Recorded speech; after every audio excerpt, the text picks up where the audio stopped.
안녕하십니까. 삼성 직무적성검사 언어논리를 담당하고 있는 권지영입니다. 자, 올 초에 실시된 삼성 시험에서 아마 많은 수험생들이 당황했다라고 하는 표현들을 썼었는데요. 일단은 기존에 있었던 출제 경향과 상당히 좀 많이 변경이 되었기 때문에 수험생들이 기존에 있던 문제들을 많이 이제 풀어보고 준비를 했음에도 불구하고 정작 시험장에 가서는 새롭게 뭔가 변형된 문제들을 풀다 보니까 굉장히 많은 혼동이 있었다라고 이제 평가가 되고 있습니다. 자, 이번에 지금 저와 새로 보실 이 영역은 학생들의 그러한 기억들을 다 이제 지금 모아서 새로운 경향에 맞춰서 지금 다시금 재정립을 한 그런 이제 문제들입니다.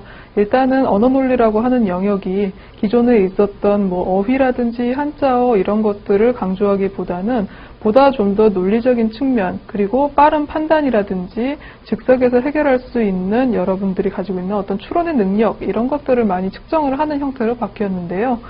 일단은 문제가 어떻게 출제되는지 전체적인 형태를 한번 보시고 어떤 문제들이 나왔었는지 기출문제들을 통해서 한번 점검을 해보도록 하겠습니다. 자, 일단은 문제를 풀어보기에 앞서서 언어논리 영역 어떠한 것들로 구성이 되어 있는지 화면을 보면서 살펴보도록 하겠습니다.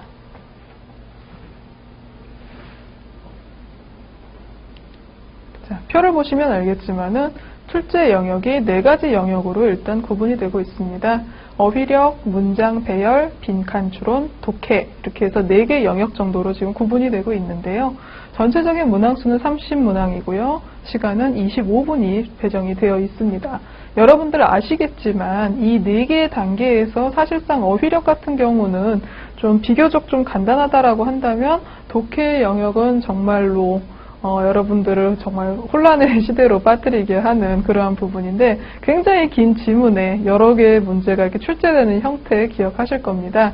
그러한 문제들이 굉장히 많이 나오기 때문에 실질적으로 30문항 25분 하나당 거의 3, 40초 안에 빨리빨리 판단해서 풀어야 되는 것도 기본이요. 거기다 또 독해까지도 해야 되기 때문에 사실 여러분들 굉장히 마음이 조급해지고 또 좀 심적으로 뭔가 좀 약간의 중압감이 있지 않을까 싶습니다. 자, 일단 어휘력이라고 하는 것이 굉장히 많이 바뀌었습니다. 그래서 기존에는 어떤 한자 성어라든지 단어의 뜻 이런 것들을 찾는 것들이었다면 지금 최근에 반영되는 것들은 가만히 보니까 문장들을 많이 주어지고요. 그 빈칸에 있는 그 5칸에다가 적절하지 않은 어휘, 그 쓰임에 맞지 않는 어휘를 골라내는 그러한 문제들이 출제가 되고 있습니다.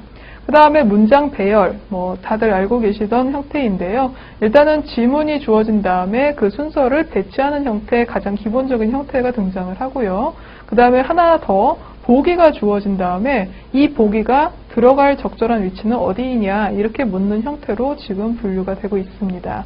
자, 빈칸 추론이라고 하는 것은 3개의 빈칸에 들어갈 내용을 찾는 유형, 지문 안에서 내용의 그 앞뒤의 문맥의 관계에 따라서 빈칸에 어떤 내용이 들어갈까라고 하는 것을 묻는 그런 형태라고 보시면 되겠습니다. 그 다음에 이제 독해의 영역이라고 하는 부분은 하나의 지문을 읽은 후 예전에는 보면은 보통 독해의 지문 하나에 문제 3개 이런 식으로 딸려왔는데, 지금 나오는 문제들은 가만히 보니까 독해 지문 하나에 보통 문제 하나, 가끔 2개짜리 문제가 딸려오는 경우들이 있습니다.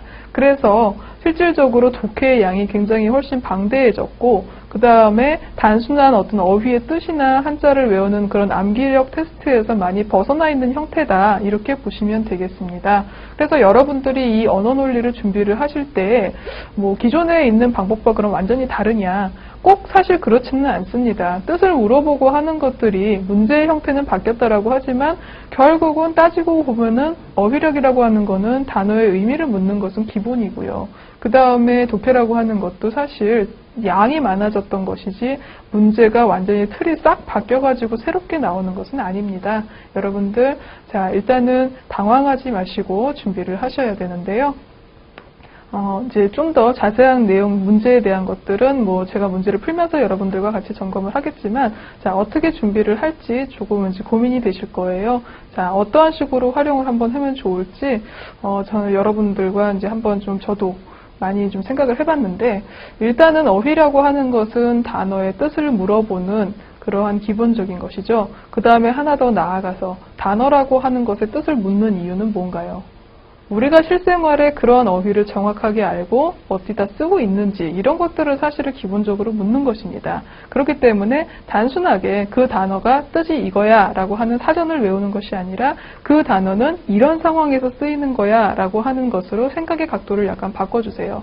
그래서 어휘력 테스트라고 하는 것이 지금 현재 나오는 이 문제 출제 유형 자체가 그러한 식으로 지금 변형이 되어 있는 것입니다. 그래서 여러분들 교재에 이제 많은 문제들이 나와 있는데요. 그 문제들을 보시면은 각각의 이제 단어들이 5개가 쭉 나올 거예요. 그 5개의 단어들 하나하나 어디에 쓰였는지 꼭 반드시 확인을 하셔야 될 거고요.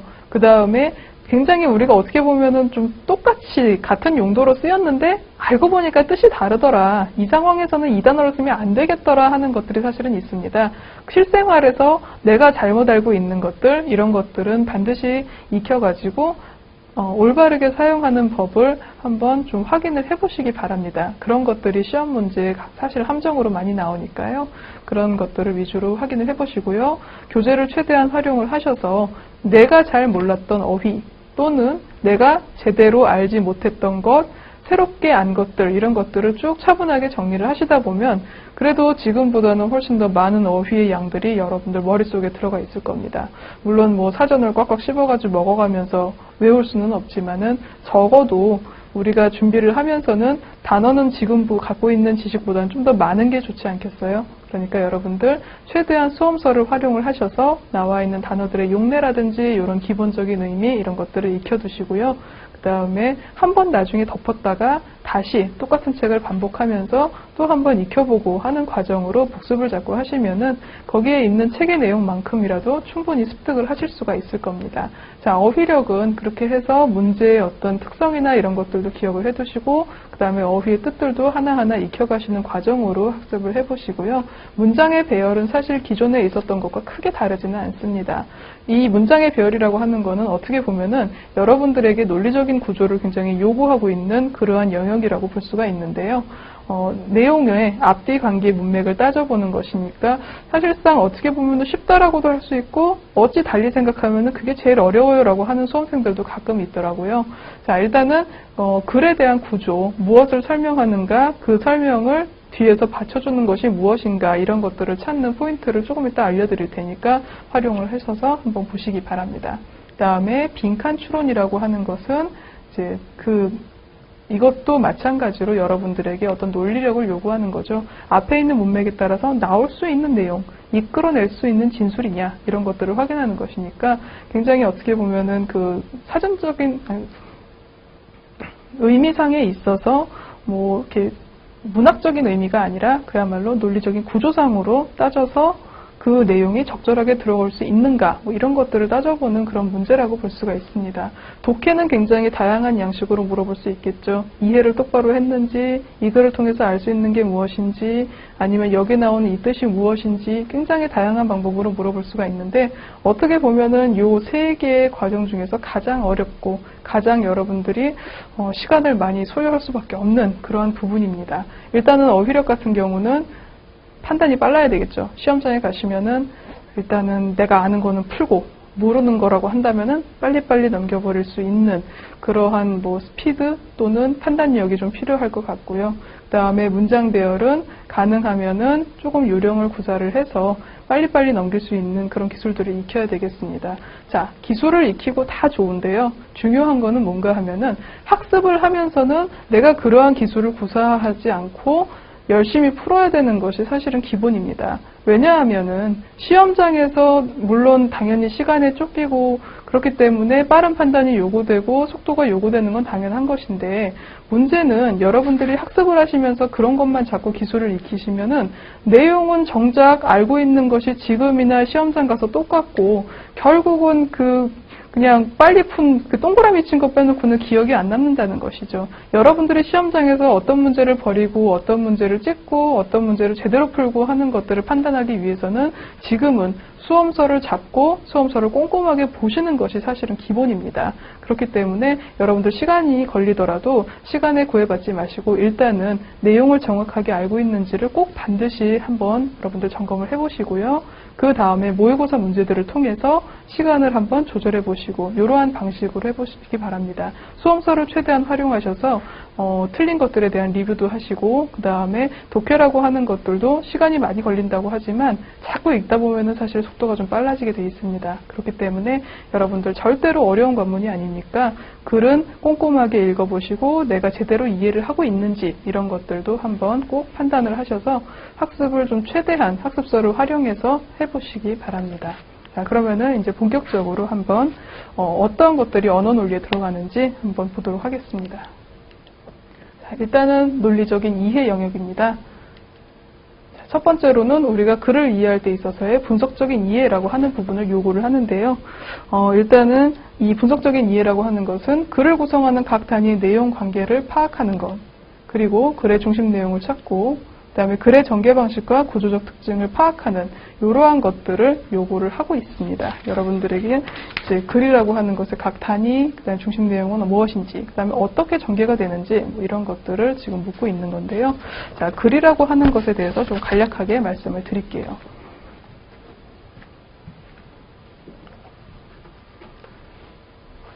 글이라고 하는 것은요, 일단은 제일 최소한의 단위가 무엇이냐 하면은 단어라고 보통 볼 수가 있겠죠. 어휘라고도 합니다. 단어가 많이 모이면 문장을 이루고요. 문장을 이루고 나서는 단락을 이룹니다. 흔히 문단이라고 말하죠. 자, 이 단락들이 많이 모이면 한 편의 글이 완성이 됩니다. 최소한의 단위는 물론 여기서 더 나눌 수도 있지만은 일단은 가장 적은 건 단어이고요. 단어가 문장을 만드는 건 당연한 것이고, 자, 이 문장이라고 하는 것이 단락으로 가는데 단락은 단순하게 문장만 많이 모인 것이 아니라 몇 가지 팁이 있습니다. 첫 번째로는 중심 문장과 이 중심 문장을 보조해주는 뒷받침 문장들로 구성이 되어 있다는 거죠.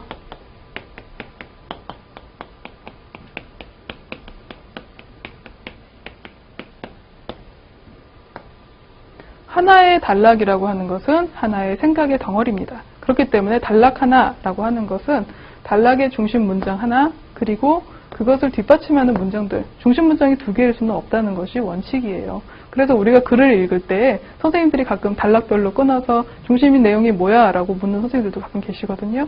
자, 단락이라고 하는 것은 그만큼 하나의 어떤 텍스트를, 그 중심에 해당되는 내용을 하나 갖고 있고 얘를 보조해 주는 것, 이것을 보조해 준다는 것은 중심 문장을 좀 더 돋보이게 해주는 거죠. 그래서 뭔가를 주장을 했다고 한다면은 그 주장을 갖다가 좀 더 자세하게 해줄 수 있는 근거를 제시한다든지 아니면 그 주장이 가지고 있는 어떤 맹점을 갖다가 보여주기도 한다든지 하는 다양한 방식으로 얘를 뒷받침해 주는 것을 말합니다. 그래서 이 단락들이 많이 모이면은 글이 되는데 글도 마찬가지로 중심 단락이 있고 그리고 얘네들을 보조해주는 뒷받침 단락들로 구성이 되는 것입니다. 그래서 글이 생뚱맞게 그냥 문장만 쭉 나열하는 것이 아니라 하나의 어떤 논리적인 체계를 가지고서 구성이 된다라는 것. 그렇기 때문에 우리가 뭐 논리적으로 이해를 해야 된다, 분석적으로 봐야 된다 하는 내용들이 그러한 것에 포함이 되고 있는 겁니다.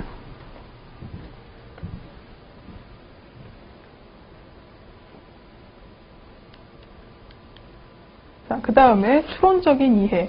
분석이라고 하는 것이 어떤 전체적으로 내용이 무엇이고 주제가 무엇이고 하는 것들에 좀 세부적인 사항을 묻는 것이라면 이 추론적인 이해라고 하는 것은 그러한 내용을 통해서 이끌어낼 수 있는 것을 말합니다. 그래서 내용을 추론하고 과정을 추론하고 구조를 추론할 수 있느냐 이런 것들을 이제 물어보고 있는데요. 추론이라는 것은 이 분석적인 이해에서 좀 더 나아가서 기존에 있었던 그 많은 내용들을 가지고 그렇다면은 좀 더 새로운 진술들을 끌어낼 수 있는가 여러분들에게 약간의 응용력을 요구하는 단계다 이렇게 보시면 되겠습니다. 세 번째로는 비판적인 이해입니다. 비판이라고 하는 말에서 알 수 있겠지만은 여러분들이 이제 그 글을 보시고 판단을 하시는 거예요. 만약에 주장하는 글이다 그러면은 이 주장이 타당해 또는 이 주장이 뭔가 이상해 오해, 전제가 틀렸어. 뭐 이런 식으로 비판을 해볼 수가 있겠죠. 그것을 요구하는 겁니다. 일단은 남이 말한 것에 대해서 핵심어를 아셔야 될 것이고, 그 다음에 논점이 무엇인지 반드시 파악을 해야 되겠죠. 요구하고 있는 사항이 무엇이냐, 쟁점을 보셔야 될 것이고, 그 다음에 글에 있어서의 주장과 근거를 반드시 보셔야 비판을 할 수가 있겠죠. 그래서 이 비판적 이해, 이 비판이라고 하는 부분은 보통 제시되는 제시문들이 다 주장하는 글이다. 이렇게 보셔도 사실은 무방합니다. 그 다음에 글에 있어서의 논리 구조, 여러분들이 일단은 읽어보실 때 단락과 문장 간의 관계 또는 글 전체의 논리적인 구조를 파악하는 것이 중요한데요. 각각의 단락들, 아까 말씀드렸듯이 중심 문장과 뒷받침 문장들이 있을 것이고 그 안의 관계, 그리고 그것이 전체적으로 봤을 때는 또 이 단락은 중심적인 단락이냐 아니면 보조적인 것이냐 이런 것들을 파악하라는 이야기입니다. 자, 그래서 이 문단이 상당히 중요합니다. 제가 이제 이것은 지금 교재에 나와 있는 것을 순서대로 지금 여러분들한테 나열을 했는데요. 문단이 어떻게 짜여져 있는지, 문단은 단락을 말하는 거죠. 어떻게 짜여져 있는지, 이제 그런 것들. 그 다음에 이 문단을 나누는 이유는 아까 제가 말씀드렸듯이 하나의 생각 덩어리이기 때문에 나눠줄 수밖에 없는 것이고요. 그 다음에 이러한 문단들은 각각의 전개의 방법에 따라서 이제 여러 가지로 분류가 됩니다. 분석적인 문단, 묘사, 분류, 예시, 정의, 대비, 서사, 인과, 대화 이렇게 지금 제가 나눠놨는데요. 교재와 똑같습니다. 분석이라고 하는 것은 그 내용에 있어서의 주도 면밀한 분석이고요. 묘사라고 하는 것은 그야말로 뭐 사진같이 뭔가 이렇게 좀 표현을 좀 상세하게 하는 것을 말하는 것이죠. 분류라고 하는 것은 그 대상, 설명하고자 하는 대상을 대등하게 이제 조금 더 세부적으로 나눠보는 것이고요. 예를 드는 것, 또는 정의를 내리는 것, 또는 대조를 이루는 것, 또는 이야기의 어떤 글 전체의 순서상의 전개, 또는 원인과 결과에 따른 전개이냐, 대화로 이루어진 것이냐, 뭐 이런 식으로 문단이 나눠질 수가 있습니다. 자, 이런 것을 자꾸 여러분들한테 드리는 이유는 독해를 하실 때 단락을 그냥 끊어만 놓고 보지 마시고 단락에서 하고자 하는 내용이 뭔지 항상 밑줄을 그어보시고 그 다음에 그 다음 단락은 윗단락하고 무슨 관계일까 이런 것들을 판단을 해보시면 독해가 훨씬 더 수월하게 될 수 있는데요. 그럴 때에 어떠한 단락에 해당되는지를 보시면은 얘가 중심적인 내용인지 아니면 얘는 버려도 되는 내용인지 이런 것들이 사실은 판단이 가능해집니다. 그렇기 때문에 제가 조금 더 자세하게 말씀을 드린 겁니다. 자, 그럼 본격적으로 어휘에 대해서 한번 점검을 해보도록 하겠습니다. 자, 좀 전에 설명을 해드렸듯이 빈칸이 있는 5개의 문장에 어울리지 않는 단어를 찾는 유형입니다. 그래서 문장이 5개가 주어지고요. 각각의 빈칸들의 적절한가 안 한가를 여러분들이 판단을 하셔야 되는 그러한 문제입니다. 본격적으로 그런 문제를 풀어보면서 확인을 해보도록 하겠습니다. 문제 1번입니다. 제시된 문장에서 사용이 적절하지 않은 단어를 고르시오. 1번 문제입니다. 자, 5개의 문장들을 한번 보시고요. 그 다음에 선지를 한번 비교를 해보세요. 새롭게 출제된 유형이기 때문에 여러분들이 조금 이제 당혹스러울 수도 있고 아니면은 이제 기존에 조금 학습을 하시면서 아 이런 거 나왔어라고 보실 수도 있겠는데요. 자, 일단은 지금 보면은 그 선지를 먼저 좀 확인을 해보세요. 조약, 계약, 서약, 기약, 가약. 자, 뭔가 공통성이 느껴지십니까?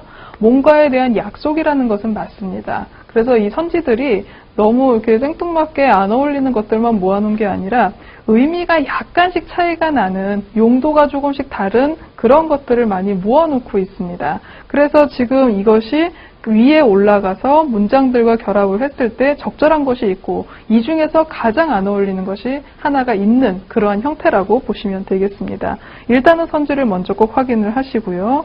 그 다음에 주택 임대에 대해서 뭘 체결했는가? 계약. 그러면은 여러분들 이제 하나씩 넣어보시는 거죠. 계약이 맞는 것 같죠. 그 다음에 한국과 미국이 자유무역에 대한 뭘 맺었겠습니까? 국가 간에 맺는 것 조약이라고 이야기를 하죠. 조약 1번 있네요. 그렇죠? 언제 만나자는 뭐뭐도 없이 기약이라고 보통 말을 하죠. 자, 4번 거기다 넣으면 되겠고요. 유럽 여행은 재정 부족으로 인해 결국 내년을 기약하게 되었다. 재정 부족으로 인해서 나는 지금 당장 못 간다라는 뜻이잖아요. 그러니까 내년을 기약하게 되는 거죠. 그 다음에 오랫동안 연인 사이로 지내온 남녀가 오늘 100년에 가약을 맺는다. 자, 그러면은 답이 아닌 거는 몇 번입니까? 3번 서약이죠. 자, 여러분들이 이러한 문제를 푸실 때 주의하실 것은 문장이 5개가 주어지는데 선지가 5개니까 하나씩 사실은 딱딱 답이 맞아줘야 돼요. 근데 지금 보시면 알겠지만은 5개의 문장 중에서 2개는 공통적으로 들어가는 단어가 하나 있고 나머지 선지에서는 그것과는 좀 다른 거리가 먼 것을 하나를 배치를 하고 있다는 것. 이 형태를 조금 기억을 해두시기 바랍니다. 그래서 선지는 항상 뭔가 약속이라고 하는 의미이지만 약간씩은 좀 의미상의 차이가 있는